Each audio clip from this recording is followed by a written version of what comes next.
एक घटना, एक कहानी आती है राजा भर्तृहरि की। और ये स्थिति संसार के सभी लोगों की। सभी लोग सोचता है कि सुख मिलेगा कहाँ? तो प्राणी में, पदार्थ में, व्यक्ति में हम सोचते हैं कि आप में सुख मिलेगा, आप सोचते हैं कि उसमें सुख मिलेगा, और वो व्यक्ति सोचता है कि उसमें सुख मिलेगा। इसी में सब लगा हुआ है, इसी में सब लगा हुआ है। प्रत्येक व्यक्ति सोचता है कि यहाँ सुख मिलेगा, पति सोचता है कि पत्नी में सुख मिलेगा, पत्नी सोचती है कि किसी और पुरुष में सुख मिलेगा, और वो पुरुष सोचता है कि किसी और में सुख मिलेगा। इसी में सब लगा हुआ है, सबकी यही कामना है, लेकिन मिलता कहीं नहीं है। भर्तृहरि का एक प्रसंग आता है, कभी आप भर्तृहरि को पढ़ेंगे तो 3 शतक उसने लिखा है। एक श्रृंगार शतक है कि जिसमें काम कीड़ा का वर्णन है, और नीति शतक, नीतिगत बातें हैं, राजा था।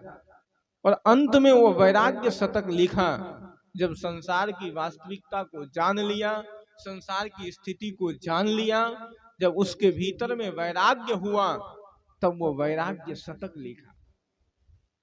और जब संसार की वास्तविकता को लोग जान लेता है, तो प्रत्येक व्यक्ति के भीतर में वैराग्य उत्पन्न होता है संसार से।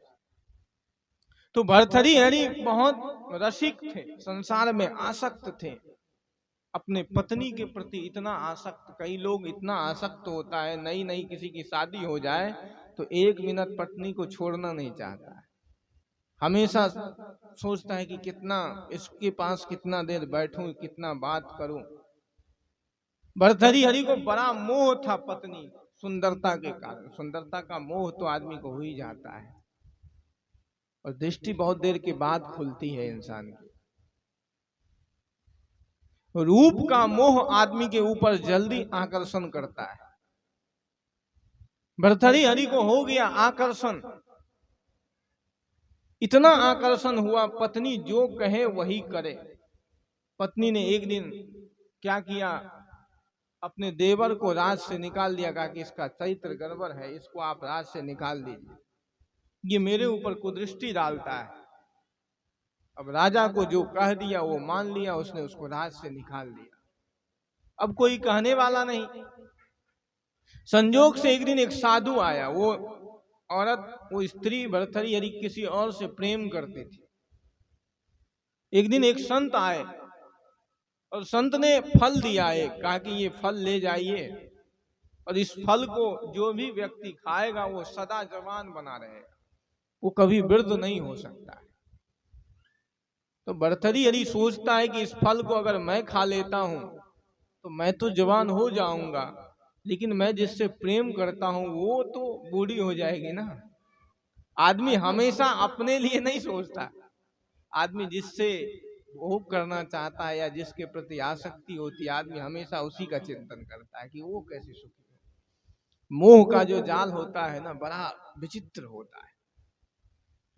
वो सोचने लग गया कि अगर मैं ये फल खा लेता हूं तो मैं तो जवान हो जाऊंगा, लेकिन मेरी पत्नी, कहा कि ये फल ले जाकर के मैं अपनी पत्नी को दे देता हूं। पत्नी को दिया तो स्त्री के चरित्र को कोई नहीं जान सकता है, बड़ा विचित्र होता है। क्षमा करिएगा, दुनिया में कहा कि स्त्री के पास ले गया, फल लेकर के गया, कहा कि ये फल तुम खा लो। कहा कि अभी नहीं खाएंगे, लेकिन थोड़ी देर में बाद में हम फल खा लेंगे, अभी आप राजकाज में हैं, आप जाइए, मैं स्नान उस्नान करके फिर फल खा लेंगे, खा लूंगी मैं फल। अब वो राजा चला गया राज दरबार में।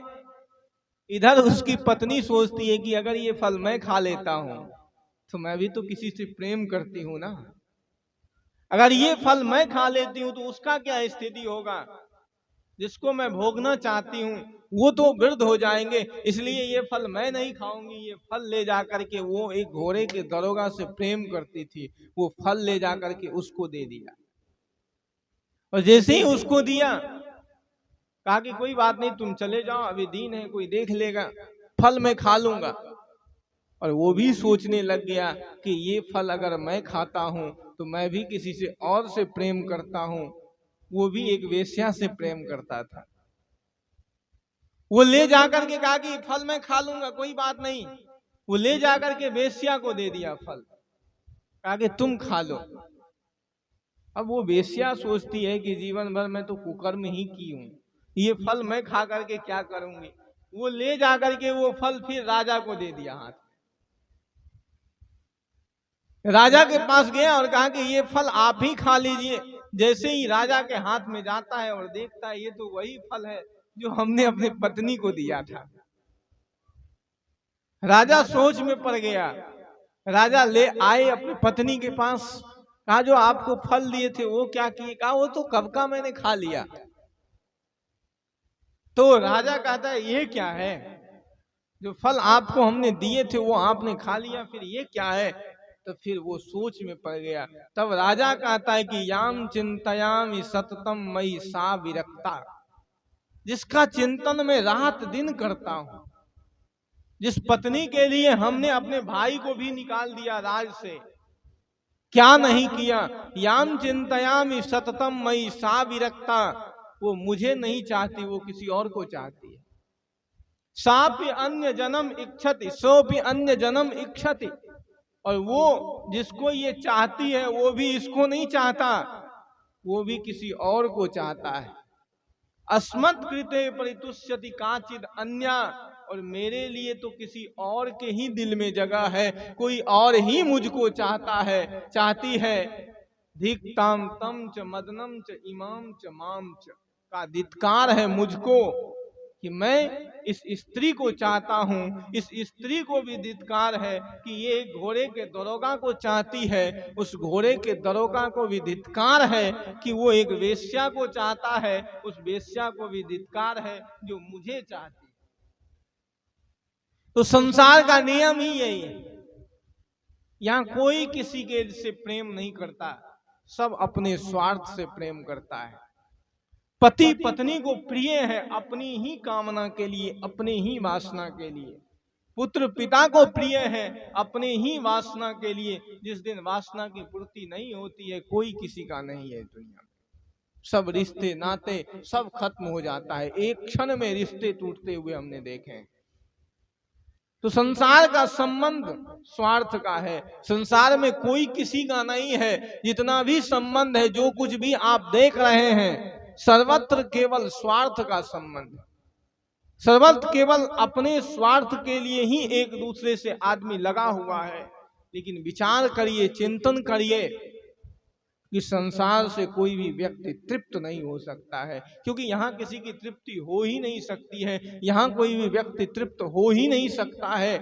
संसार से सदा ही प्राणी अतृप्त ही जाता है।